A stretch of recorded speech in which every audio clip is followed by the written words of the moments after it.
Inshallah and Ashe, welcome to my Musing Moon meditation. And more importantly, welcome to the blue moon of August coming up this Sunday for myself. It's at 6:01 a.m. Mountain Standard Time.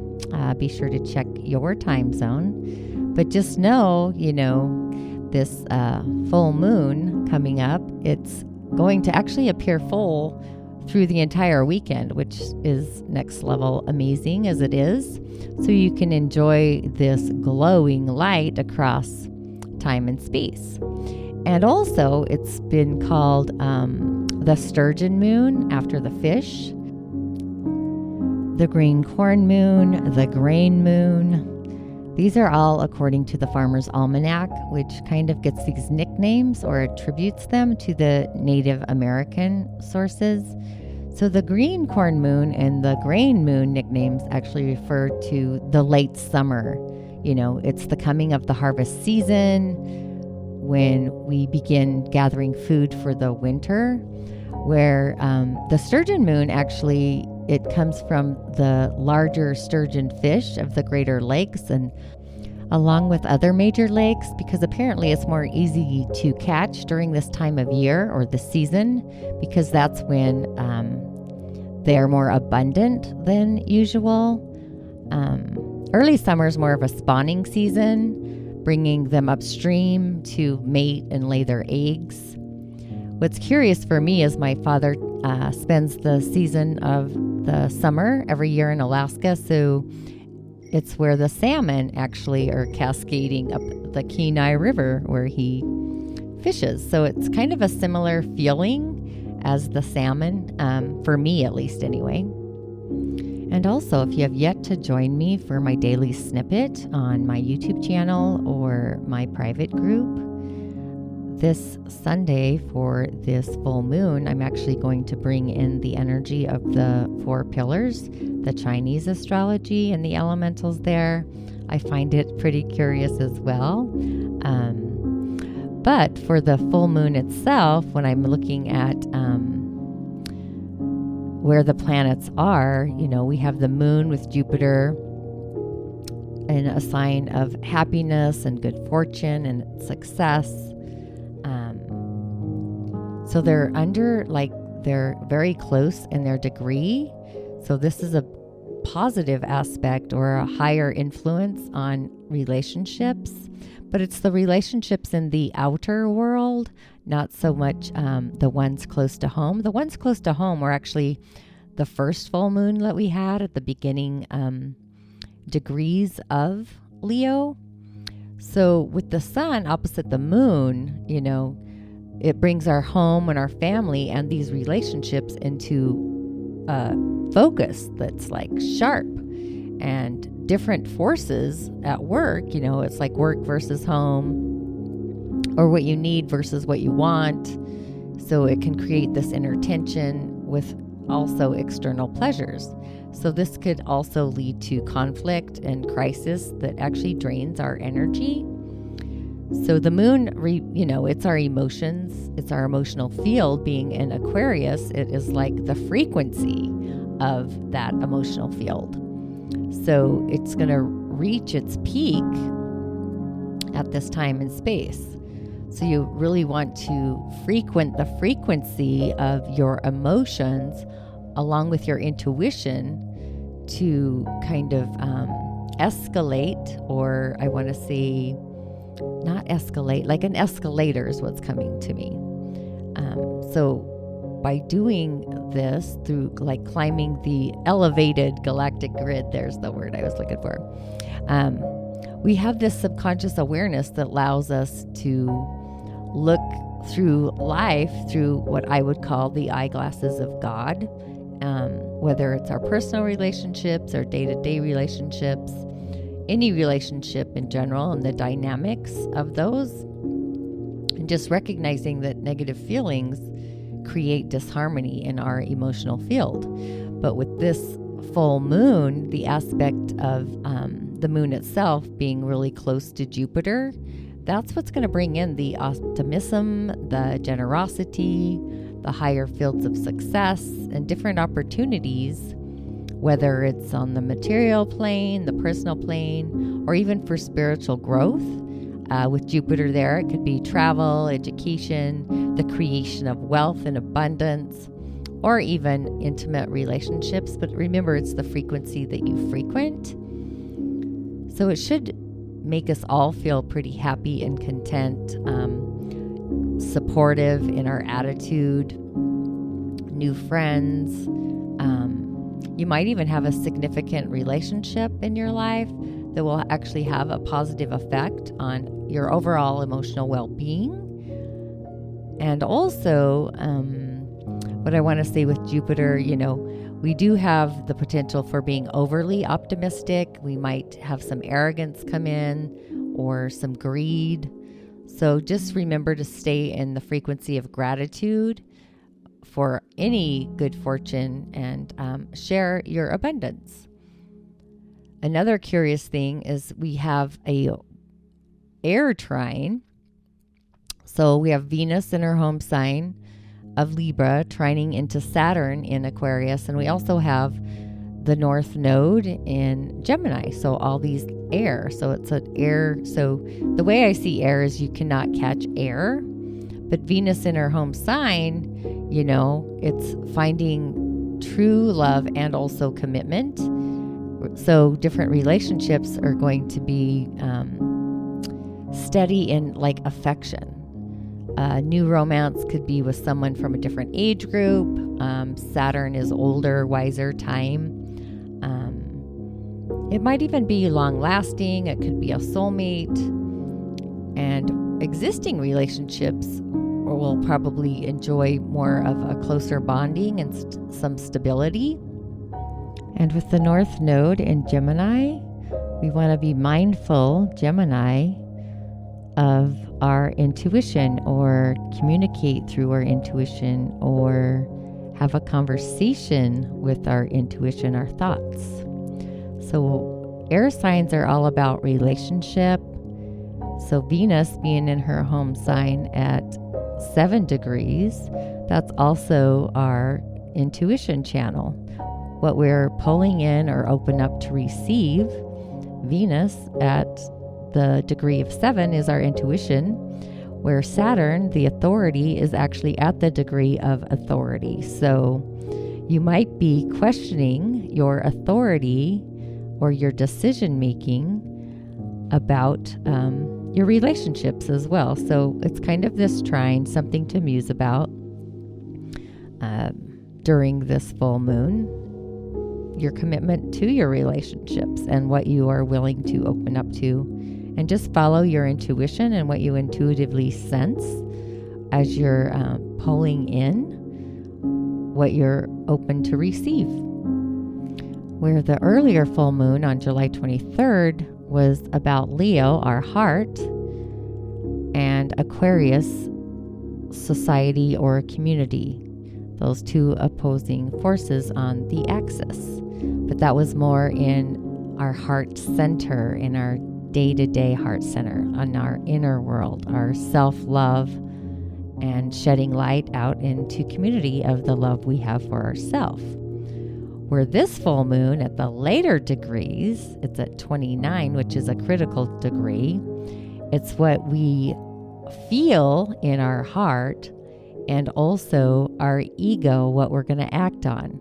So it can be a kind of a little tricky conundrum coming up. So when we act on our feelings through our heart with integrity, and then we get this bubbling spring of feelings inside of us, which are actually more future orientated. They're more bubbling and innovative because it's Aquarius. Aquarius is this innovative Uranian, expect the unexpected frequency energy. So this is actually going out more to the galactic universe, the globe, the world, because it's at the end degrees of the sign. And Leo rules the heart. It's the sun, where Aquarius is, where do I belong in my starry, starry night? What frequency am I frequenting? And is it innovative? Is it future orientated? Those are kind of Aquarian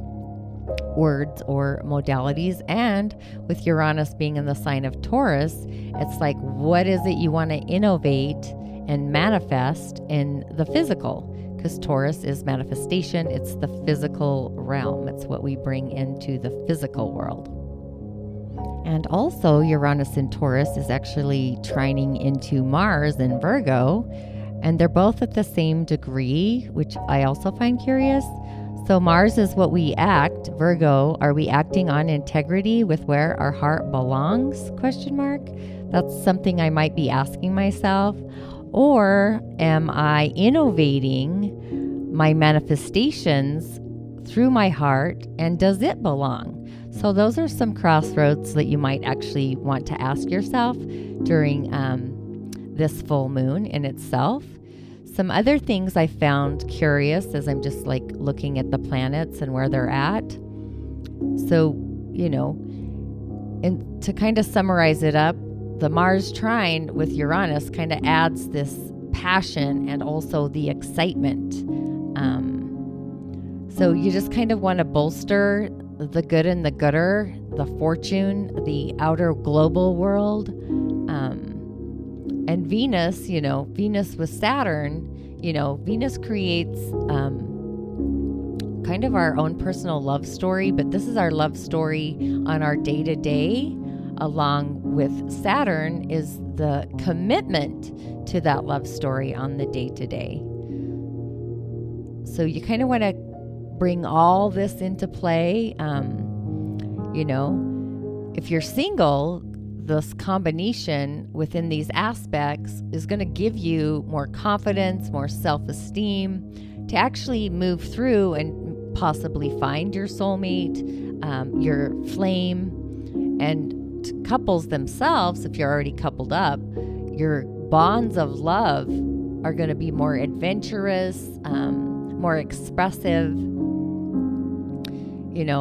through moderation as well. So it's just a great time to expect the unexpected, be flexible in your awareness, and just know that this full moon is going to even take you out further, like riding the wave 2 weeks further into the season of Virgo reality, to bring this manifestation, whatever it is that you want to actually see out into the future of the global world. So to create this, I guess to sum it up further, it's like just stay in integrity in your heart space and pour more love in your personal chalice. And just when you think you have enough love, pour more love into it. So Leo is our heart. Leo is what we love. Leo is the sun. Even though it's in the sign of Leo, our heart shines in different aspects and in different ways.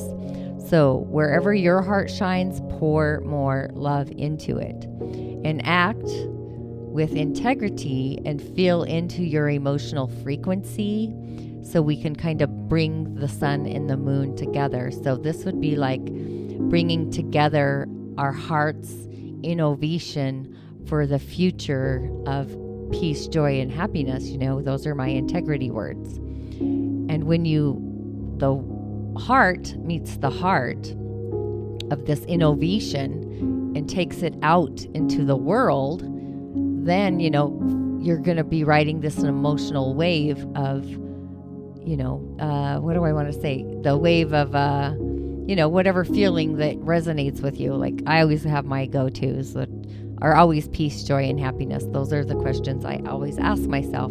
And is it always in alignment with integrity?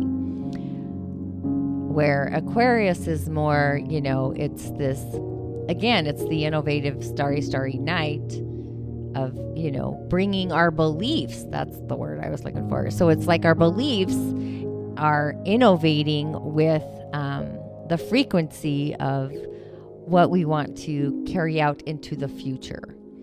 So hopefully, for myself, and the experience is staying in the frequency of my own peace, joy, and happiness, and staying in alignment with my own integrity. So as far as the breath work goes for the meditation part of this full moon, I feel like we should do a corridor of breathing. We're going to breathe in through our root center first. Cup your hands on the back side of your body, because the back energetic centers are actually more aligned with our spiritual frequency, and the front of our energetic centers are aligned with our physical. So we can breathe in through the base of our root, through the back of our spine. So you can just place your hands there at the base, like you were sitting, and just cup your hands behind you. And breathe in. I would breathe in. We're going to actually change the color. So at first, I want you to breathe in just white light from the heavens above. We're going to breathe it in and enter through the base of our root on the backside of our bodies. And then as we exhale, we're going to exhale red light through the front of our root center. And then we're going to breathe in up through our sacral. Breathe in the red light through the sacral and exhale orange light. So we're going to kind of just breathe in and out through each of the energetic centers in body, and also I want to bring in the transcendent centers, the out-of-body energetic centers, the shaman's portal, the soul's harmonic, utilize our hands, the power pathway, and actually the earth star, and then create this magical bubble of effervescent light around our entire container. And also, I would say it's like the God bubble, I guess, through the God channel. So see how that kind of feels for you? So as you create your sacred space for this meditation, I want to bring with 3 chants of Yam.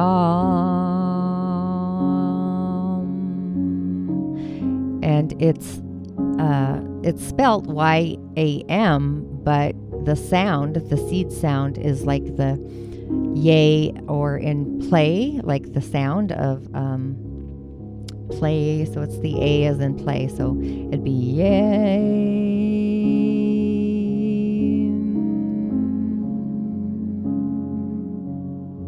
Inhale. Yay.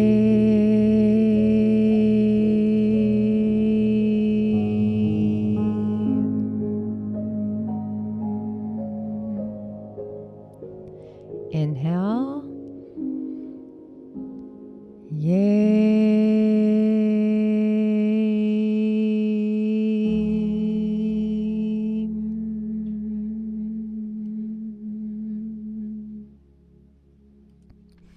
Bring your hands together, put them on your tailbone, and from your hands, inhale silvery light to your root.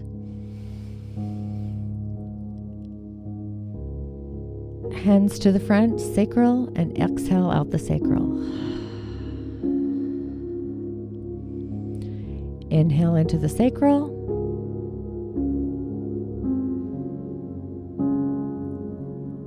Hands to the solar, and exhale out the solar. Inhale through your solar plexus, yellow light if you feel called. Exhale through the channel of your heart. Inhale green light through your heart. Move your hands up to your throat and exhale green through your throat center.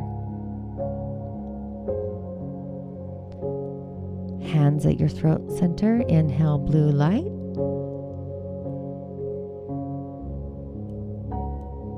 Move hands to your third eye and exhale blue light. Inhale through your third eye, blue light or indigo. Move hands to your crown and exhale indigo. Inhale through your crown, violet effervescent light. Hands just a little bit above your head. Exhale through the shaman's portal. Inhale silver light through the shaman's portal. Hands stretch out above your head and exhale through your soul's harmonic. Inhale through your soul's harmonic, pink light of love. And as you exhale all the way down through your body, all the way down into the Earth Star, exhale that pink light of love, giving it to the earth. Now just imagine your hands below your feet, about 1.5 feet below the ground. And I want you to inhale the love of Mother Earth. It's going to come all the way up your being to the center of your chest, your thymus, out your hands, and exhale the divine love coming through the channel of the earth, releasing out your hands.